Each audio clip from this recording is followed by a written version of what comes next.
નમસ્કાર, મંતવ્ય ન્યૂઝમાં આપનું સ્વાગત છે। ઇન્ડિયા એટ 9 સાથે હું છું હિનલ। તો અમરેલીથી બ્રેકિંગ ન્યૂઝ સામે આવી રહ્યા છે। અમરેલીમાં આખરે વન વિભાગને મોટી સફળતા મળી છે। અમરેલીમાં વાવેરા ધારેશ્વર સીમ વિસ્તારમાં વિફરેલી સિંહણ જબ્બે થઈ છે। તો એનિમલ ડોક્ટર દ્વારા ટ્રાન્ક્યુલાઇઝ કરીને સિંહણને દબોચી લીધી છે। સવારથી ચાલી રહેલું મેગા ઓપરેશન આખરે 10 કલાક બાદ સફળ થયું છે। તો અલગ અલગ રેન્જના ઓફિસરો આ મેગા ઓપરેશનમાં જોડાયા હતા। વન વિભાગ દ્વારા સિંહણને પાંજરે પૂરી એનિમલ કેર સેન્ટરમાં ખસેડાઈ છે। અત્યાર સુધીમાં વિફરેલી સિંહણને 3 વ્યક્તિ ઉપર હુમલો કર્યો હતો। તો અમરેલીમાં આખરે વન વિભાગને મોટી સફળતા મળી છે। વાવેરા ધારેશ્વર સીમ વિસ્તારમાં વિફરેલી સિંહણ જબ્બે થઈ છે। તો એનિમલ ડોક્ટર દ્વારા ટ્રાન્ક્યુલાઇઝ કરીને સિંહણને દબોચી લેવામાં આવી છે। સવારથી ચાલી રહેલા આ મેગા ઓપરેશનમાં આખરે 10 કલાક બાદ સફળતા મળી છે। વન વિભાગ દ્વારા સિંહણને પાંજરે પૂરીને એનિમલ કેર સેન્ટરમાં ખસેડાઈ છે। અત્યાર સુધીમાં વિફરેલી સિંહણે 3 વ્યક્તિ ઉપર હુમલો કર્યો હતો તે વિગતો સામે આવી રહી છે।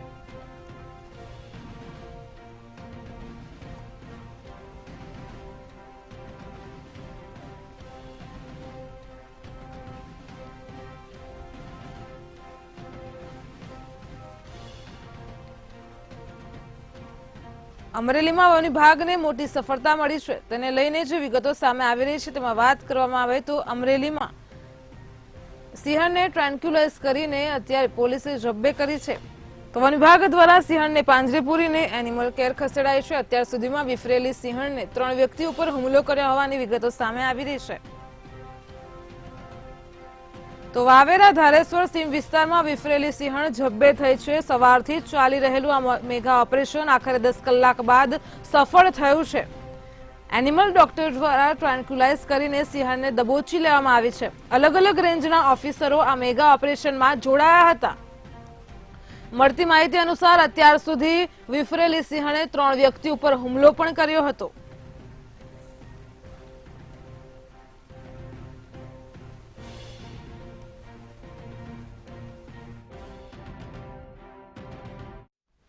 દેશ આજે 75મો ગણતંત્ર દિવસ ઉજવી રહ્યો છે। ત્યારે વડાપ્રધાન નરેન્દ્ર મોદીએ આ અવસર પર દેશવાસીઓને શુભેચ્છા પાઠવી છે। પીળા રંગનો બાંધણી સાફો, સફેદ કુર્તો પાયજામો સાથે પીએમ નરેન્દ્ર મોદી નવા લુકમાં જોવા મળ્યા હતા। દેશ આજે 75મો ગણતંત્ર દિવસ ઉજવી રહ્યો છે। વડાપ્રધાન નરેન્દ્ર મોદીએ આ અવસર પર દેશવાસીઓને શુભેચ્છા પાઠવી છે। તેઓ 26મી જાન્યુઆરી સવારે દિલ્હીમાં નેશનલ વોર મેમોરિયલ ગયા હતા અને જ્યાં તેમણે દેશ માટે જીવ ગુમાવનાર સૈનિકોને શ્રદ્ધાંજલિ અર્પણ કરી હતી। પીએમનું સ્વાગત કરવા માટે રક્ષામંત્રી રાજનાથસિંહ અને વોર મેમોરિયલ પણ ઉપસ્થિત રહ્યા હતા અને આ દરમિયાન દર વર્ષની જેમ આ વર્ષે પણ પીએમ મોદીના લુકની ખૂબ જ ચર્ચા થઈ છે। પીએમ મોદી બાંધણી સાફો અથવા પાઘડી પહેરેલા જોવા મળ્યા હતા અને આ સાફો અનેક રંગોથી બનેલો છે અને તેની લંબાઈ પણ ઘણી લાંબી છે। પીએમના સાફાનો રંગ મુખ્યત્વે પીળો છે અને આ રંગ ભગવાન રામ સાથે પણ જોડાયેલો માનવામાં આવે છે। પીએમ સાફા સિવાય પરંપરાગત કુર્તા અને ચૂડીદાર પાયજામા પહેરીને પહોંચ્યા હતા અને તેમના કુર્તા અને પાયજામાનો રંગ સફેદ છે અને તેની ઉપર તેમણે બ્રાઉન જેકેટ પહેર્યું છે। પીએમએ કાળા રંગના જૂતા પણ પહેર્યા હતા। વડાપ્રધાને પદ સંભાળ્યું ત્યારથી જ પીએમ મોદી માથા પર સાફો પહેરીને ગણતંત્ર દિવસની ઉજવણીમાં ભાગ લેવા આવતા હોય છે અને ગયા વર્ષે પીએમ નરેન્દ્ર મોદીએ રાજસ્થાની જોધપુર પચરંગી મોઠડા સાફો પહેરીને 74મો ગણતંત્ર દિવસની ઉજવણી કરી હતી। તો સાફાના કપડામાં પચરંગી લહેરિયા પર ક્રોસ ધારિયાઓની ડિઝાઇન હતી। પાઘડીના માથા પરના ભાગમાં એક પીછું બનાવવામાં આવ્યું હતું અને આ પાઘડી પણ આ વખતની પાઘડીની જેમ નીચે લટકતી હતી અને જેને મોઠડા તરીકે ઓળખવામાં આવે છે। Bureau report, Mantavya news. ફ્રાન્સના રાષ્ટ્રપતિ ઇમેન્યુઅલ મેક્રોન 75મા ગણતંત્ર દિવસની ઉજવણીમાં મુખ્ય અતિથિ છે। રાષ્ટ્રપતિ દ્રૌપદી મુર્મુ ફ્રાન્સના રાષ્ટ્રપતિ ઇમેન્યુઅલ મેક્રોન સાથે પરંપરાગત ઘોડાગાડીમાં ડ્યુટી પાથ પર પહોંચ્યા હતા। તમને જણાવી દઈએ કે બગીની આ પરંપરા 40 વર્ષ પછી ફરી આવી રહી છે। કાફલામાં ઘોડા પર સવારી કરતા લાલ ગણવેશમાં પુરુષો પણ હતા। આ પરંપરા 1984 સુધી અનુસરવામાં આવી હતી, પરંતુ તે પછી સુરક્ષાના કારણોસર તેને બંધ કરી દેવામાં આવી હતી। 1984 સુધી ગણતંત્ર દિવસની ઉજવણી માટે રાષ્ટ્રપતિ બગીનો ઉપયોગ કરવામાં આવતો હતો, પરંતુ તત્કાલીન વડાપ્રધાન ઇન્દિરા ગાંધીની હત્યા બાદ તેને બંધ કરી દેવામાં આવ્યો હતો. તે સુરક્ષાના કારણોસર બંધ કરવામાં આવ્યું હતું અને ત્યારબાદના પ્રમુખોએ તેમની મુસાફરી માટે લિમોઝીનનો ઉપયોગ કરવાનું શરૂ કર્યું હતું.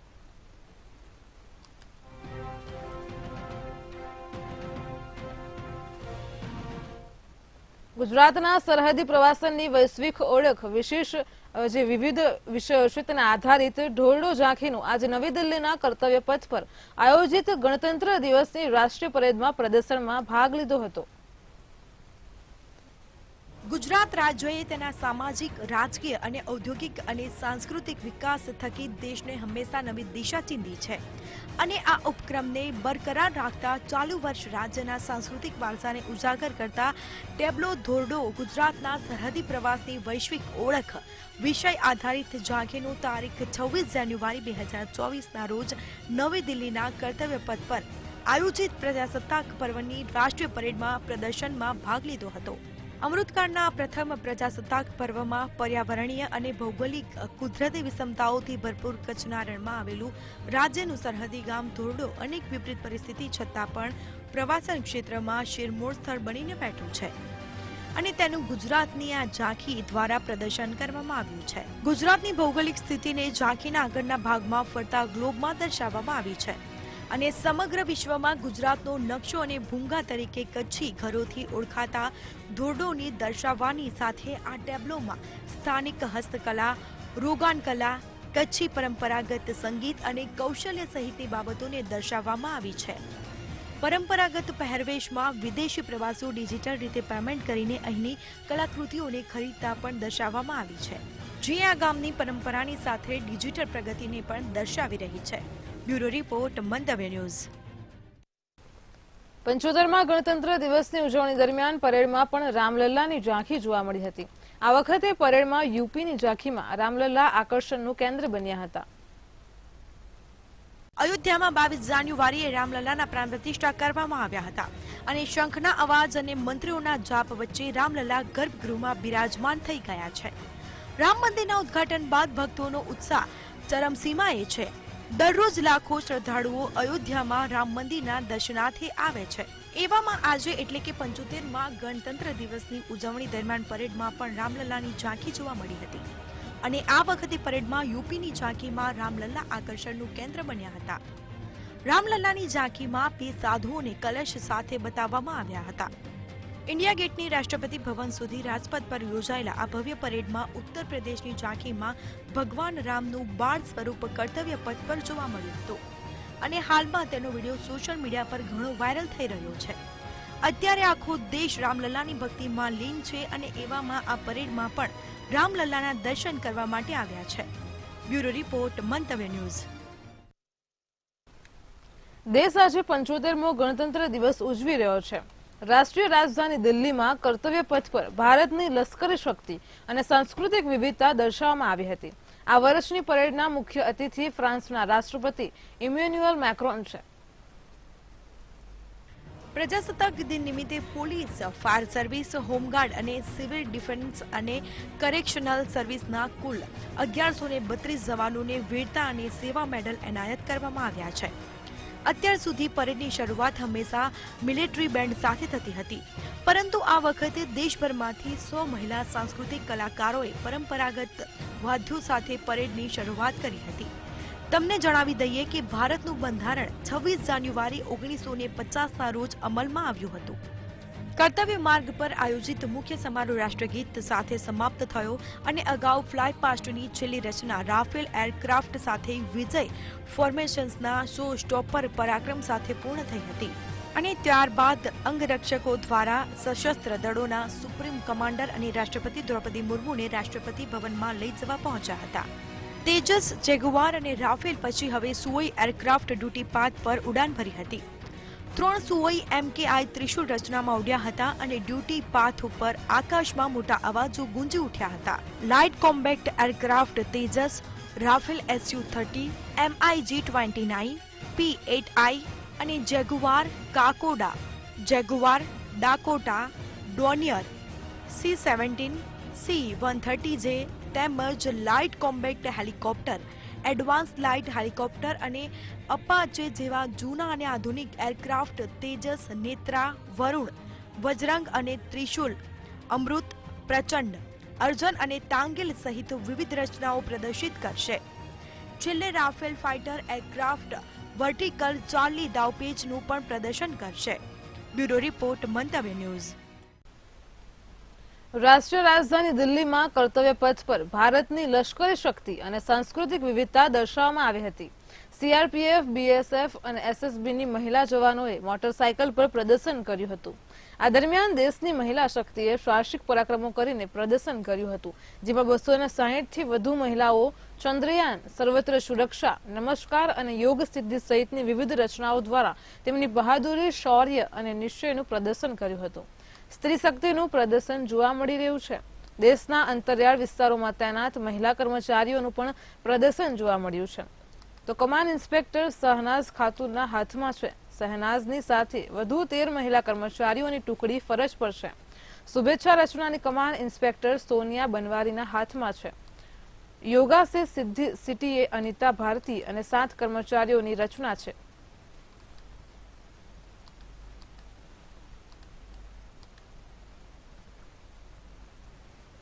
એકસઠ કેવેલરી એ વિશ્વની એકમાત્ર સક્રિય સેવા આપતી હોર્સ કેવેલરી રેજિમેન્ટ છે. ઘોડેસવાર ટુકડી પ્રજાસત્તાક દિવસે ભારતના રાષ્ટ્રપતિની સુરક્ષામાં પણ તૈનાત છે. આ રેજિમેન્ટ હાઇફાના યુદ્ધમાં પણ સામેલ હતી. તમે ભારતીય સેનાની બહાદુરીની ઘણી વાતો સાંભળી હશે. પોતાની બહાદુરીથી સેનાઓના જવાનોએ ઘણી વખત દુશ્મનોને જડબાતોડ જવાબ આપ્યો છે. અમે તમને દુનિયાની એકમાત્ર ઘોડેસવાર સેના વિશે જણાવવા જઈ રહ્યા છીએ. તમે ભાગ્યે જ 61 કેવેલરીનું નામ સાંભળ્યું હશે. જ્યારે પણ તમે ભારતના રાષ્ટ્રપતિને પ્રજાસત્તાક દિવસ અને કેટલાક ખાસ પ્રસંગે પ્રવાસ કરતા જુઓ છો, ત્યારે તેમની સાથે અશ્વદળ હોય છે. અને આ ઘોડેસવાર ટુકડી પ્રજાસત્તાક દિવસના અવસર પર ફરજ માર્ગ પર પરેડમાં રાષ્ટ્રપતિનું નેતૃત્વ કરે છે. તમને જણાવી દઈએ કે 61 કેવેલરી એ વિશ્વની એકમાત્ર સક્રિય સેવા આપતી હોર્સ કેવેલરી રેજિમેન્ટ છે. અને તેના તમામ સૈનિકો માત્ર કુશળ યોદ્ધાઓ નથી, પરંતુ ઘોડેસવારી કરવામાં પણ નિપુણતા ધરાવે છે. આ રેજિમેન્ટમાં રાજપૂત, કયામખાની અને મરાઠા સૈનિકોને તેમની મૂળભૂત લશ્કરી તાલીમ બાદ 61મી કેવેલરી રેજિમેન્ટમાં મોકલવામાં આવે છે. અને આ રેજિમેન્ટમાં જોડાવવું એટલું સરળ નથી. ઘોડાઓને 61 કેવેલરીમાં જોડાવા માટે સૈનિકોને જેમ સખત તાલીમ આપવામાં આવે છે. અને રેજિમેન્ટમાં જોડાવા માટે ખાસ પ્રકારના ઘોડા પસંદ કરવામાં આવે છે. તેઓ ઘણા મહિનાઓ સુધી તાલીમ લે છે. જ્યારે પણ રાષ્ટ્રપતિ પ્રજાસત્તાક દિવસની પરેડ અને સંસદના સંયુક્ત સત્ર માટે જાય છે, ત્યારે આ રેજિમેન્ટ તેમની સાથે હોય છે. અને આ રેજિમેન્ટ 1 ઓગસ્ટ 1953ના રોજ 6 રાજ્ય દળોના ઘોડેસવાર એકમોને મર્જ કરીને ઊભી કરવામાં આવી હતી. આ રેજિમેન્ટે અનેક પ્રસંગોએ પોતાની બહાદુરી બતાવી છે. સૌપ્રથમ 1918માં હાઇફામાં ઓટોમન સામ્રાજ્યની સેનાનો પરાજય થયો. રેજિમેન્ટના સૈનિકો અત્યાર સુધીમાં 12 અર્જુન એવોર્ડ અને 1 પદ્મશ્રી એવોર્ડ જીતી ચૂક્યા છે. તેને કુલ 39 યુદ્ધ સન્માન પ્રાપ્ત થયા છે. Bureau report, Mantavya news. દેશભરમાં ગણતંત્ર દિવસની ઉજવણી ચાલી રહી છે. તે વચ્ચે તેલંગાણામાંથી એક મોટા સમાચાર સામે આવ્યા છે, જ્યાં ધ્વજવંદનના કાર્યક્રમ દરમિયાન બીઆરએસ નેતા અને રાજ્યના પૂર્વ ડેપ્યુટી સીએમ બેહોશ થઈ ગયા હતા. તેલંગાણાના પૂર્વ ડેપ્યુટી સીએમ મહમૂદ અલી અચાનક બેહોશ થઈ જતા ત્યાં હાજર લોકોએ તેમને તાત્કાલિક ધોરણે હોસ્પિટલ લઈ ગયા હતા. મહમૂદ અલી કેસીઆરની પાર્ટી બીઆરએસના નેતા છે. તેઓ 2014થી 2018 સુધી તેલંગાણાના ડેપ્યુટી સીએમ હતા. કેસીઆરના બીજા કાર્યકાળમાં મહમૂદ અલીને રાજ્યના ગૃહ મંત્રાલય, જેલ અને ફાયર સર્વિસના વિભાગો આપવામાં આવ્યા હતા.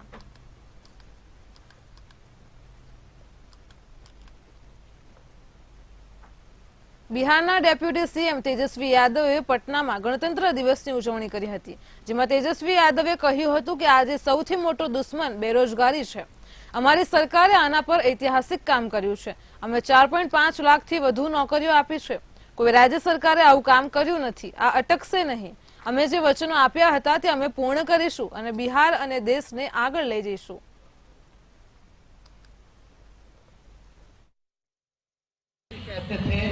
अभी भी कहते हैं कि सबसे बड़ा अगर कोई दुश्मन है तो बेरोजगारी ही सबसे बड़ा दुश्मन है. और इसके लिए लगातार हमारी महागठबंधन सरकार ने ऐतिहासिक कार्य भी किए। लगभग 4.5 लाख से भी ज्यादा नौकरियां जो है 1.5 साल के अंदर हम लोगों ने देने का काम किया। इससे बड़ा काम आज तक किसी भी देश के राज्य सरकार ने नहीं किया और ये सिलसिला रुका नहीं, ये सिलसिला लगातार आगे चलता रहेगा। हम सब लोगों ने जो कमिटमेंट किया था उस चीज को हम लोग पूरा करें और आप सब लोगों का इसी प्रकार से आशीर्वाद प्राप्त करें तो मिलकर के बिहार को आगे बढ़ाएंगे। બિહારમાં રાજકીય ઉથલપાથલની ચર્ચા વચ્ચે દિલ્હીથી મોટા સમાચાર સામે આવી રહ્યા છે, જ્યાં રાજ્યસભા સાંસદ અને બિહારના પૂર્વ ડેપ્યુટી સીએમ સુશીલ કુમારે મોટું નિવેદન આપ્યું છે। સુશીલ કુમાર મોદીએ કહ્યું છે કે રાજકારણમાં બંધ દરવાજા ગમે ત્યારે ખુલે છે।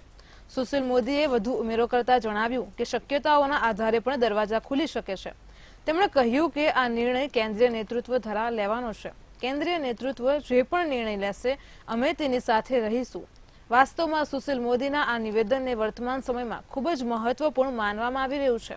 આ પહેલા પણ ભાજપના સાંસદ સુશીલ કુમાર મોદીએ કહ્યું હતું કે જો કેન્દ્રીય નેતૃત્વ ઈચ્છે છે કે નીતિશ કુમાર એનડીએમાં પ્રવેશ કરે તો રાજ્ય એકમ આ નિર્ણયને સ્વીકારશે। આ સાથે જ સુશીલ મોદીએ મુખ્યપ્રધાન નીતિશ કુમારના ભત્રીજાવાદને લઈને આપેલા નિવેદનના વખાણ કર્યા છે। સુશીલ કુમાર મોદીએ કહ્યું છે કે પહેલીવાર નીતિશ કુમારે પરિવારવાદ પર સાચી વાત કહી છે।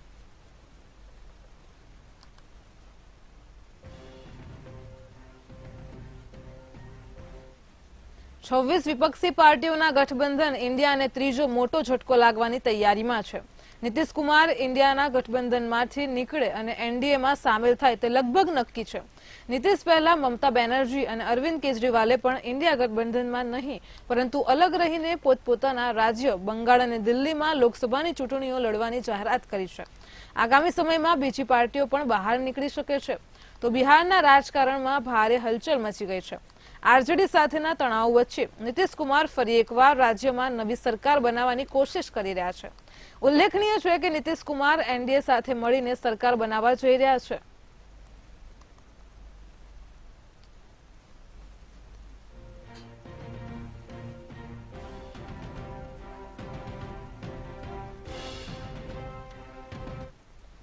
ऑल इंडिया मजलिस ए इत्तेहादुल मुस्लिमना प्रमुख असुद्दीन ओवैसी वाराणसीમાં આવેલી જ્ઞાનવાપી મસ્જિદના પરિસરમાં હાથ ધરાયેલા ભારતીય પુરાતત્વ સંરક્ષણ વિભાગનો સર્વે રિપોર્ટ જોઈને ભડક્યા હતા અને એક વિદ્વાનનો ઉલ્લેખ કરતા તેમણે કહ્યું કે એએસઆઈ હિન્દુત્વની ગુલામી બની ગઈ છે। એએસઆઈના સર્વે રિપોર્ટમાં જ્ઞાનવાપી મસ્જિદના પરિસરમાં હિન્દુ મંદિર હોવાનો દાવો કરાયો છે। ગુરુવારે કોર્ટના આદેશ પર 839 પાનાના અહેવાલની નકલ તમામ પક્ષકારોને સોંપવામાં આવી હતી અને ત્યારબાદ મંદિર પક્ષના વકીલ વિષ્ણુ શંકર જૈને 20 પાનાના ફાઇન્ડિંગ રિપોર્ટના આધારે જણાવ્યું હતું કે જ્ઞાનવાપી મસ્જિદ પહેલા એક મોટું હિન્દુ મંદિર હતું। ઓવેસીએ એએસઆઈ સર્વે રિપોર્ટને ફગાવતા કહ્યું છે કે આ સર્વે પ્રોફેશનલ પુરાતત્વવિદો કે ઇતિહાસકારોના કોઈપણ સમૂહ સામે એકેડેમિક તપાસમાં ટકી નહીં શકે। આ રિપોર્ટ એ વૈજ્ઞાનિક અભ્યાસની મજાક બનાવી રહ્યો છે કેમ કે તે અનુમાન પર આધારિત છે। તેમણે આગળ એક વિદ્વાનના હવાલાથી કહ્યું કે એએસઆઈના હિન્દુત્વની ગુલામ છે।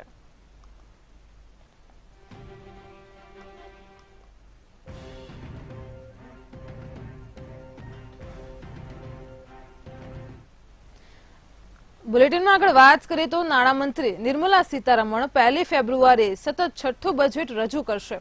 આ સાથે તેઓ દેશના બીજા નાણામંત્રી બનશે જેઓ સતત 5 સંપૂર્ણ બજેટ અને એક વર્ષગાળાનું બજેટ રજૂ કરશે।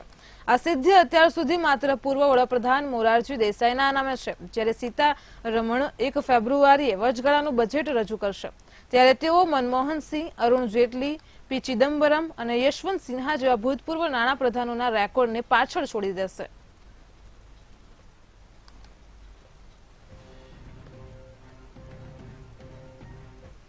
ચીનના પૂર્વમાં આવેલા જિયાંગસી પ્રાંતમાં આવેલી એક કોમર્શિયલ ઇમારતના બેઝમેન્ટમાં ભીષણ આગ લાગવાની ઘટના સામે આવી છે। આ બેઝમેન્ટના કોલ્ડ સ્ટોરેજમાં મજૂરોએ આગ લગાડવાથી આખી ઇમારતમાં આગ લાગી ગઈ હતી। ધીમે ધીમે આગ બીજાથી ત્રીજા માળે પ્રસરી ગઈ હતી। આગની ઘટનાની જાણ થતાં જ ફાયર બ્રિગેડ અને પોલીસે ઘટના સ્થળે આવી આગ ઉપર કાબુ મેળવવાના પ્રયાસો હાથ ધર્યા હતા। અંદર રહી ગયેલા મજૂરો અને લોકોને બચાવવા કાર્યવાહી હાથ ધરી હતી। ત્યારે આ ભીષણ આગમાં કુલ 39 લોકોના મોત થયા હતા જ્યારે અનેક લોકો ઈજાગ્રસ્ત થયા છે। પ્રાથમિક તપાસમાં બેઝમેન્ટમાં આગ લાગ્યાનું સામે આવ્યું હતું, જેથી પોલીસે 12 લોકોની અટકાયત કરી હતી. જે ઇમારતમાં આગ લાગી હતી તેમાં ઇન્ટરનેટ કેફ અને ટ્રેનિંગ સંસ્થા હતી. તો ચીની રાષ્ટ્રપતિ શી જિનપિંગે આવી ઘટના થતી રોકવાનો આદેશ આપ્યો છે.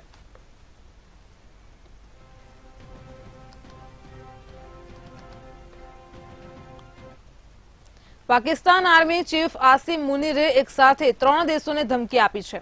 આસિમ મુનીરે ભારત સહિત ઈરાન અને અફઘાનિસ્તાનને પણ ધમકાવ્યા છે. ગત દિવસોમાં ઈરાને પાકિસ્તાન પર સર્જિકલ સ્ટ્રાઇક કરી દીધી હતી. ત્યારબાદ ઈરાન અને પાકિસ્તાન વચ્ચે સંઘર્ષ વધી ગયો છે.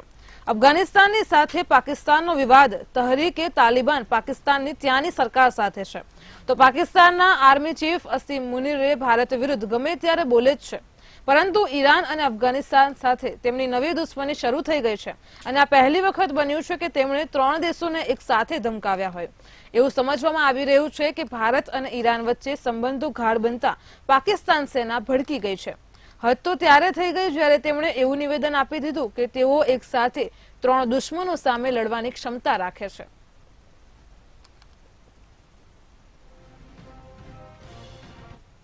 બિહારના મુખ્યમંત્રી નીતિશ કુમાર રાજ્યપાલને મળવા પહોંચ્યા હતા. અટકળો લગાવાઈ રહી છે કે નીતિશ કુમાર મુખ્યમંત્રી પદેથી રાજીનામું આપી શકે છે. જો કે મુખ્યમંત્રી હાલ તો આ મુલાકાત ગણતંત્ર દિનની ઉજવણી બાદ ઔપચારિક છે. આ બેઠકમાં કેબિનેટ મંત્રીઓ પણ પહોંચ્યા હતા, પણ તેજસ્વી યાદવ રાજભવન પહોંચ્યા ન હતા. બિહાર એલઓપી અને બીજેપી એમએલએ વિજયકુમાર સિન્હાએ રાજભવન પટનામાં સત્તાવાર કાર્યક્રમમાં બિહારના સીએમ નીતિશ કુમાર સાથે વાતચીત કરતા તે જોવા મળ્યા હતા.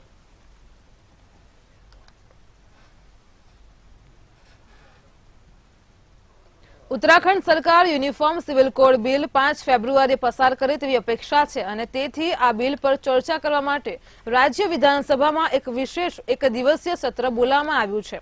સુપ્રીમ કોર્ટના ભૂતપૂર્વ ન્યાયાધીશ જસ્ટિસ રંજના પ્રકાશ દેસાઈની આગેવાની હેઠળની 5 સભ્યોની સમિતિ 2 ફેબ્રુઆરીએ સરકારને તેનો રિપોર્ટ સોંપે તેવી શક્યતા છે. આ સમિતિની સ્થાપના મે 2022માં મુખ્યમંત્રી પુષ્કરસિંહ ધામીની આગેવાની હેઠળની રાજ્ય સરકાર દ્વારા કરવામાં આવી હતી. અહીં મુખ્યમંત્રી પુષ્કરસિંહ ધામીએ જાહેરાત કરી છે કે યુનિફોર્મ સિવિલ કોડ માટે રચાયેલી 5 સભ્યોની સમિતિએ ડ્રાફ્ટ પૂર્ણ કરી લીધો છે. પુષ્કરસિંહ ધામી મુખ્યમંત્રી आया जाहिरात करी है. हमने उनके सामने संकल्प रखा था कि नई सरकार के आते ही हम प्रदेश के अंदर सभी के लिए एक समान कानून लाएंगे. और भाइयों बहनों, मुझे आपको ये बताते हुए खुशी हो रही है कि हमको बहुत जल्दी आज या कल में जो कमेटी जिसने सेवानिवृत्त जस्टिस रंजना प्रकाश देसाई जी की अध्यक्षता में जो कमेटी बनी थी 5 सदस्यीय कमेटी, उस 5 सदस्यीय कमेटी ने अपना ड्राफ्ट पूरा कर लिया है. मुझे सूचना दी गई है आज कि उन्होंने अपना काम पूरा कर लिया है. जल्दी ही हमको वो ड्राफ्ट मिलने वाला है और ड्राफ्ट मिलते ही हम विधानसभा का सत्र बुलाएंगे और विधानसभा में समान नागरिक संहिता का जो कानून है पूरे उत्तराखंड के लिए उसको लागू कर देंगे. તેલંગાણામાં એક સરકારી અધિકારીના ઘરે એસીબીએ દરોડા પાડ્યા હતા. તો અધિકારી શિવ બાલકૃષ્ણના ઘરે દરોડા પાડતા 100 કરોડ રૂપિયાથી પણ વધુની બેનામી સંપત્તિ હોવાનું સામે આવ્યું છે. એસીબીને શિવ બાલકૃષ્ણ વિરુદ્ધ લાંબા સમયથી ભ્રષ્ટાચારની ફરિયાદો મળી રહી હતી. તો એસીબીએ પ્રાથમિક તપાસમાં જાણવા મળ્યું છે કે બાલકૃષ્ણએ કથિત રીતે ઘણી રિયલ એસ્ટેટ કંપનીઓની પરમિટ મેળવીને કરોડો રૂપિયાની કમાણી કરી છે. ભ્રષ્ટાચાર વિરોધી એજન્સીની 14 ટીમો બનાવીને તપાસ હાથ ધરવામાં આવી છે. તો બાલકૃષ્ણના ઘર, ઓફિસો, તેમના સંબંધીઓની જગ્યાઓ પર એક સાથે દરોડા પાડવામાં આવ્યા હતા, જેમાં 100 કરોડ રૂપિયાથી વધુની સંપત્તિ જપ્ત કરવામાં આવી હતી.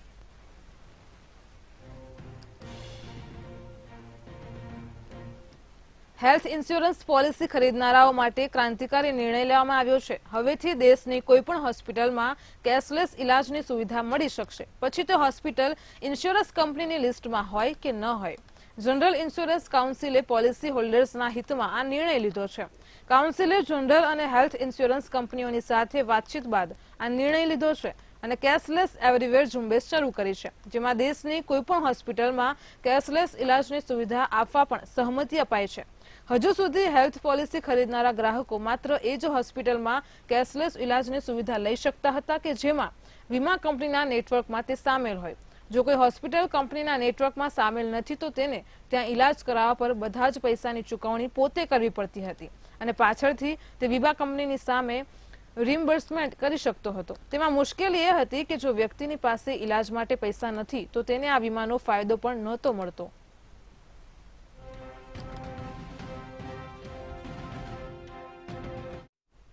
ભારતના સંરક્ષણ ક્ષેત્રમાં સંપૂર્ણ આત્મનિર્ભર બનવાના પ્રયાસોમાં ટૂંક સમયમાં વધુ એક સિદ્ધિ ઉમેરાશે.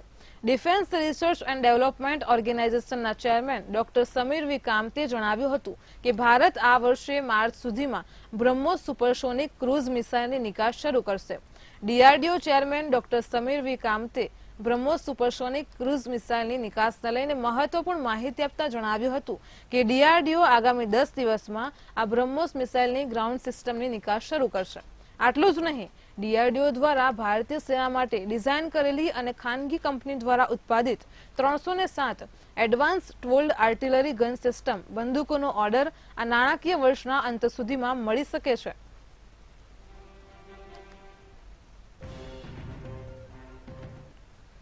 પહેલા ભારત પર કેનેડામાં રહેતા ખાલિસ્તાની આતંકી હરદીપસિંહ નિઝ્જરની હત્યા કરવાનો આરોપ લગાવ્યા બાદ હવે ટ્રુડો સરકારે ભારત પર કેનેડાની ચૂંટણીઓમાં હસ્તક્ષેપ કરવાનો હાસ્યાસ્પદ આરોપ મૂક્યો છે. કેનેડાના એક સેન્ટ્રલ કમિશને આ મામલાની 29 જાન્યુઆરીથી તપાસ શરૂ કરવાનું નક્કી કર્યું છે અને 3 મે સુધીમાં તે કેનેડાની સરકારને આ અંગેનો વર્ષગાળાનો અહેવાલ સુપરત કરશે, જ્યારે ફાઇનલ રિપોર્ટ આ વર્ષના અંત સુધીમાં આવી શકે તેવી આશા છે. આ વિવાદની શરૂઆત તો ચીન પર લાગેલા આરોપોથી થઈ હતી. કેનેડાની સંસદની ગત ચૂંટણીમાં ચીન દ્વારા ટ્રુડો સરકાર માટે સહાનુભૂતિ ધરાવતા ઉમેદવારોનું સમર્થન કરીને ચૂંટણીમાં હસ્તક્ષેપ કરવામાં આવ્યો હતો. તો આ અહેવાલ બાદ કેનેડામાં ભારે ઉહાપોહ થતા ટ્રુડો સરકારે તેની તપાસ શરૂ કરવાની જાહેરાત કરી હતી. પણ હવે તો તપાસ માટેના કમિશને એવું એલાન કર્યું છે કે કેનેડામાં 2019 અને 2022માં યોજાયેલી ચૂંટણીઓમાં ભારતનો પણ કોઈ હાથ હતો કે નહીં તેની પણ તપાસ કરવામાં આવશે. આ અંગેના જો કોઈ દસ્તાવેજો મોજૂદ હોય તો અમે ટ્રુડો સરકારને રજૂ કરવા માટે પણ કહ્યું છે.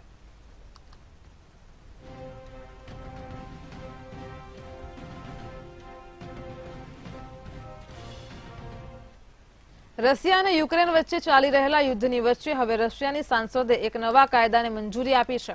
આ કાયદા હેઠળ હવે રશિયન સેનાની ટીકા કરનાર કોઈ પણ વ્યક્તિની સંપત્તિ તેમજ બીજી કિંમતી વસ્તુઓ સરકાર જપ્ત કરી લેશે.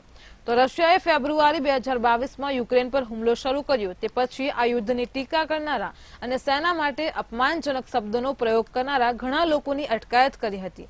જો કે યુદ્ધ લંબાઈ ગયું છે ત્યારે લોકો પોતાનો અસંતોષ વ્યક્ત ના કરે તે માટે હવે સેનાની ટીકા કરનારા સામે વધારે આકરા કાયદા લાગુ કરવાનો તખ્તો ઘડાઈ ચૂક્યો છે. ડ્યુમા તરીકે ઓળખાતી રશિયન સંસદના નીચલા ગૃહમાં આ કાયદો પસાર થઈ ગયો છે, જેમાં રશિયાની સેના અંગે અફવા ફેલાવનારા અથવા તો ખોટી જાણકારી આપનારાને મહત્તમ 15 વર્ષની જેલની સજાની પણ જોગવાઈ છે. અત્યારના કાયદા પ્રમાણે યુદ્ધ અંગે ખોટી જાણકારી ફેલાવનારા લોકોની સામે પહેલા કેસ ચલાવવામાં આવે છે, પણ નવા કાયદા હેઠળ સરકારને તેમની સંપત્તિ જપ્ત કરવાની પણ સત્તા મળશે.